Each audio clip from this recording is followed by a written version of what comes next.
Friends, it's David D. This is PRM, and we're going to go over briefly, hopefully, last night's Democratic debates from Atlanta, Georgia. It was hosted by MSNBC and Washington Post, so the bias was functional, maybe more than usual. I just kept on seeing Bernie, Yang, and Tulsi being minimized. Shocker, right? Shocker. Are you shocked? I'm shocked. For the past year at least, we've seen MSNBC and the Washington Post, the people who held this debate, run smear campaigns against Bernie, Tulsi, and Yang, misinformation campaigns, being exclusionary to these people in their campaigns, simply because they're technically outsiders. They don't play ball with the establishment. They have their own ideas.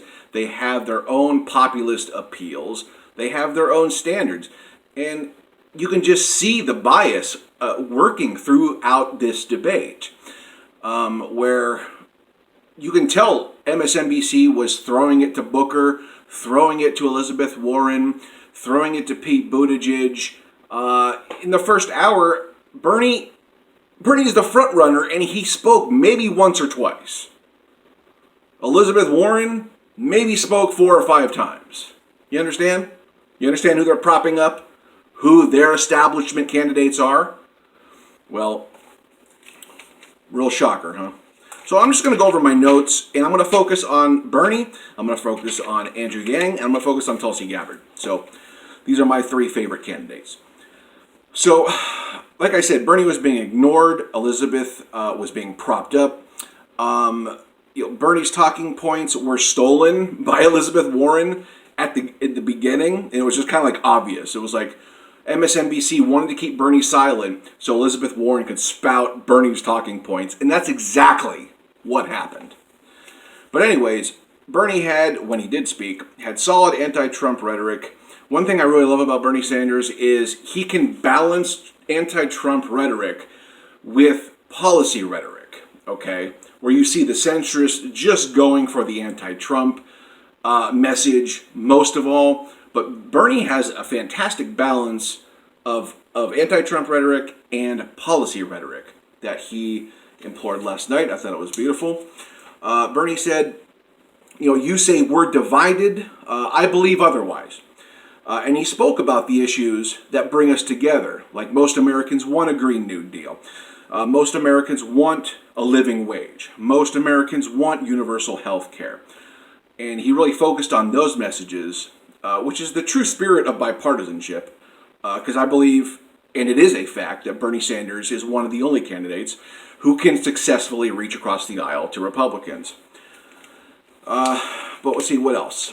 He nailed his climate change rhetoric talking points. He called out oil companies. He called out, there's going to be climate change refugees here in the not too distant future. He had a lot of good talk about that, about the Afghan war. He talked about how he led the opposition against it while Joe Biden was voting for it. I thought that was good. That was probably one of the only major jabs that Bernie, stuck it to one of his, one of the other candidates up there. So I thought that was nice. We talked about bringing the troops home. We should rethink the war on terror. Let's see what else. He had good anti-Saudi Arabia rhetoric. Like, the Saudis are not our friends. They never were. And we should rethink our business situation with the Saudis. So I loved hearing him talk about that. He talked about being pro-Israel, and he also talked about being pro-Palestinian. And he might have been one of the only people up there talking about that. So Bernie was solid. When he did speak, he nailed it, as he usually does. Okay, let's move on to Andrew Yang. Let's see. He was very pro paid family leave. He had a good set talking about pro family leave, and he tied it to UBI. And like how the stay-at-home mother, is just kind of basically forgotten about. And, the freedom dividend supports caretakers. it supports the people who stay home and take care of children. So I thought that was good. The Putin call. What do you say about the Putin call? So it was a stupid question, but it was asked Andrew Yang. What would you do, if you get into the Oval Office and you have a phone call to Vladimir Putin? And then first he would say, "Sorry, I beat your guy," and it was a great applause line. It was very funny too. It was genuinely funny. He also said there would be no more meddling in our elections, and something else. But that first line, "Sorry, I beat your guy," that was hilarious. He talked about creating the World Data Organization. This is a new talking point I haven't heard about. I would like to know more. If you have anything about the World Data Organization, if you're in the Yang Gang, leave that down below for us to take a look at. I have not heard of this. He talked out against white supremacist violence. He said we need to get into the roots of our communities again. He talked about struggling young people getting, swallowed up by these white supremacy groups. They're lost people, and we need to focus on our communities and raising children right in a community sense, where we're reaching out to them and they're just not isolated, left on their computer all the time, being vulnerable. So he really had a focus on communities, building strong communities, which I really liked. And his closing statement was solid. He had the best closing statement of the night. And I don't have notes on it, but make sure you watch Andrew Yang's closing statement. It was very, very good. So Andrew Yang did pretty good. Like Bernie, he was minimized too. They never let Yang speak. But I guarantee you, Bernie, Yang, and Tulsi all had some of the least amount of speaking time. It's sad. Okay, moving on to Tulsi, some of my notes here. She called out Hillary, which was awesome, in her horrible foreign policy, which is, what she should be doing. Even though she could have called out Biden on the same thing, she's really going after Hillary. I really think she's taking a political position to be neutral with Joe Biden for whatever reason. I don't like it. But anyway, she went after Hillary's foreign policy. It's been a horrible foreign policy for the American people. She focused on that.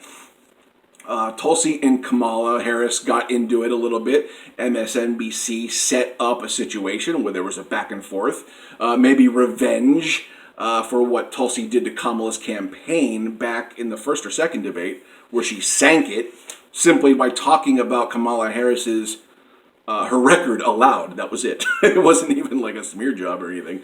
She was just talking about Kamala's horrible track record. But they had a little back and forth. I thought it was kind of interesting. Tulsi nailed her climate change response. She called out Washington on its gridlock, called out giving billions in subsidies that we give corporations and how we should invest it in green energy, which I thought was an excellent point there.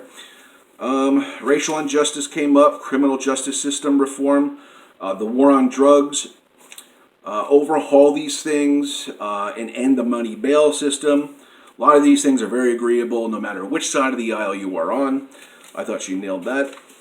Voting Rights Act, she's pro-paper ballots. She has legislation right now in Congress to pass a bill for universal paper ballots, which I think would be great for this upcoming election. Tulsi and Pete was pretty much the highlight, where they got into a back and forth. And they both scored points on each other, if you're going by the crowd's reaction.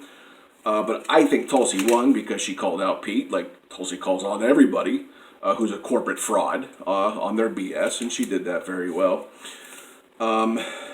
She basically told Pete, "You lack the courage to meet with our adversaries." Ooh. Because she said, Pete said, "Oh, I would never meet with, Assad." Because this has just been a talking point for all corporate Democrats.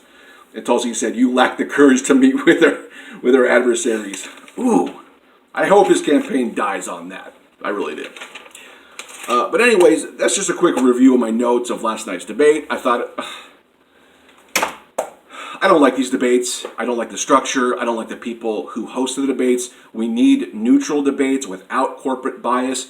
We need them on a PBS.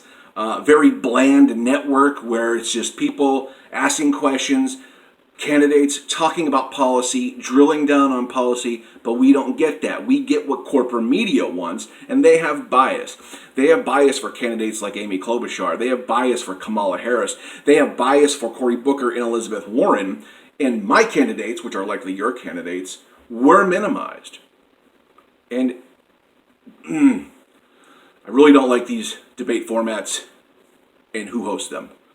I'm pretty sure you would agree. But anyways, I'm going to end it there. Like, share, subscribe, click the bell.